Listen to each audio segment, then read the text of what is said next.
ये टीवी के मौलाना इस बात को नहीं समझते हैं, आखिर क्यों चंद रुपयों के लिए तुम उन न्यूज चैनल्स पर जाके बैठ जाते हो और पूरे कौम को बदनाम करते हो।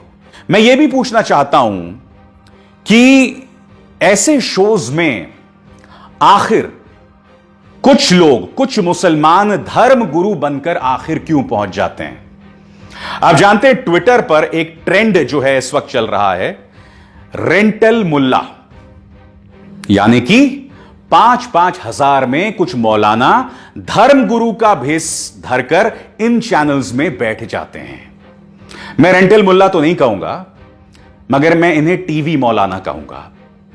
मैं आपको बताना चाहता हूं दोस्तों, मैं जानना चाहता हूं कि जो न्यूज चैनल एक समुदाय को लगातार टारगेट करता रहता है, वहां पर इन मौलानाओं को जाने की क्या जरूरत है सिर्फ 5,000 रुपए के लिए। क्या आप जानते हैं इन्हें 1 घंटे में गालियां सुनने के लिए जो जाते हैं, इन्हें 5,000 रुपए मिलते हैं, उससे ज्यादा नहीं मिलते हैं। मैं कहता हूं कि अगर आपकी रोजी रोटी भी इन 5,000 रुपए से चलती है तो भाई आप क्राउड फंडिंग करके बात करो लोगों से। यह किस तरह की सोच है मैं ये जानना चाहता हूं कि ये लोग इस नफरती एजेंडे को आगे क्यों बढ़ा रहे हैं। मैं आपको एक मिसाल देता हूं। कुछ दिनों पहले एक मिसाल सामने उभर कर आई थी कि एक मुस्लिम लड़की गीता के श्लोक पढ़ रही थी, और यकीन मानिए दोस्तों, जब वो लड़की गीता के श्लोक पढ़ रही थी ना, तो बहुत खूबसूरत लग रहा था। अब एक न्यूज चैनल ने क्या चालाकी की, उस लड़की को बिठा दिया स्टूडियो में और उसके सामने 2 लंबी लंबी दाढ़ी वाले मौलाना बिठा दिए, और उस पूरे 1 घंटे के कार्यक्रम में वो मासूम लड़की तो गीता के श्लोक पढ़ रही थी, और वो दो मौलाना जो हैं बोल रहे थे, देखिए हमारे इस्लाम में ये अलाउड नहीं है, ये नहीं है, फलाना ढिमकाना। अब आप सोचिए, ये तस्वीर जब दिखाई जाती है तो इसका क्या फर्क पड़ता है आम जनमानस पर। उन 2 मौलानाओं को वहां जाने की क्या जरूरत थी। यही तो एक खूबसूरती है ना इस देश की, जहां मुसलमान गीता के श्लोक पढ़ सकता है, जहां एपीजे अब्दुल कलाम को हम अपने माथे पर, हम सराखों पर बिठाते हैं, जहां आज की तारीख के 3 बड़े सुपरस्टार्स तीनों मुसलमान हैं। यही तो खूबसूरती है ना इस देश की। मैं आज इसलिए बता रहा हूं क्योंकि इन्हीं न्यूज चैनल्स पर जब पालघर लिंचिंग को हिंदू मुस्लिम बनाने की कोशिश की जा रही थी, ये टीवी मौलाना वहां जाकर बैठ जाते हैं। आखिर क्यों? ये आपकी जिम्मेदारी है। अगर आप इनके परिवार के सदस्य हैं तो इनसे बोलिए कि ऐसा शर्मनाक काम न करें, क्योंकि इसके जरिए सिवाय समाज के अंदर दोहराव पैदा करने के और कुछ नहीं हो रहा है। सिवाय मुसलमानों की बदनामी के कुछ नहीं हो रही है इसके जरिए। और अंत में सवाल मैं प्रधानमंत्री से भी करना चाहता हूं। प्रधानमंत्री, हाथ जोड़कर मेरी प्रार्थना है आपसे, इन चैनल्स के जहर पर लगाम लगाइए।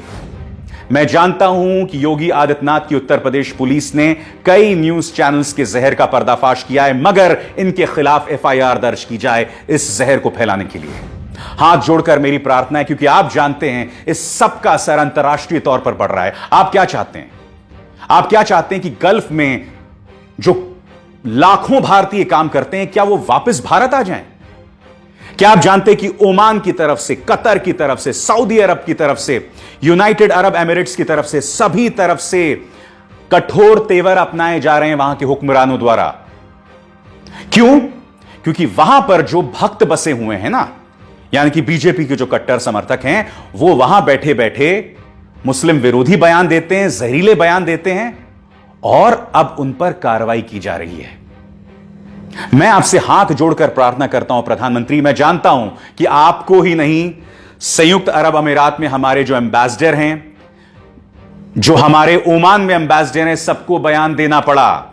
यहां तक कि हमारे माइनॉरिटी अफेयर्स मिनिस्टर इन सज्जन मुख्तार अब्बास नकवी को भी बयान देना पड़ा कि भारत जो है मुसलमानों के लिए स्वर्ग है। मैं नहीं जानता हूं कौन सा स्वर्ग है। स्वर्ग भेजने की बात तो नहीं कर रहे हैं कहीं आप। खैर, वो बात अलग है, मगर जो मैं आपसे कह रहा हूं कि वक्त आ गया है कि इस तरह के जहरीले मीडिया पे कृपया लगाम लगाइए। जी हां, लगाम लगाइए। उसके अलावा कोई चारा नहीं है। देश चल नहीं पाएगा। हम मजबूत हैं, हम एक हैं, हम बिखर नहीं सकते हैं, मगर घुटनों पे चलना कोई चलना नहीं होता है। आज मैं आप सबसे हाथ जोड़कर प्रार्थना कर रहा हूं, एक पत्रकार होने के नाते नहीं, बल्कि एक इस देश के एक नागरिक होने के नाते, कि कृपया इस जहर को अपने मन, अपनी आत्मा का हिस्सा मत होने दीजिए, क्योंकि इससे कोई एक समुदाय को नुकसान नहीं पहुंचने वाला है, पूरा देश इसमें डूब जाएगा।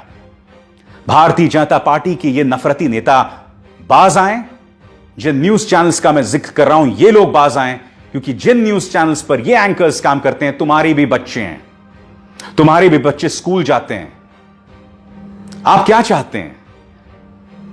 कल्पना कीजिए,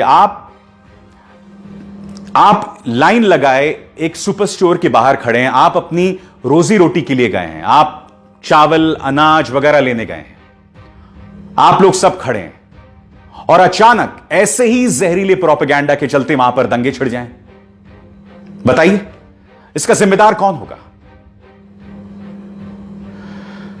खैर, यह बात मैं अपनी हर शो में करता हूं, मुझे लगता है कि इसी पे कोई फर्क नहीं पड़ता, मगर मुझे भी वाकई इस बात का थोड़ा सा भी फर्क नहीं पड़ता कि आपके कान में जूं तक नहीं रेंग रही है, क्योंकि मैं अपनी आवाज इसी बेबाकी के साथ बुलंद करता रहूंगा। जय हिंद। लाइव टीवी, सच सबसे आगे।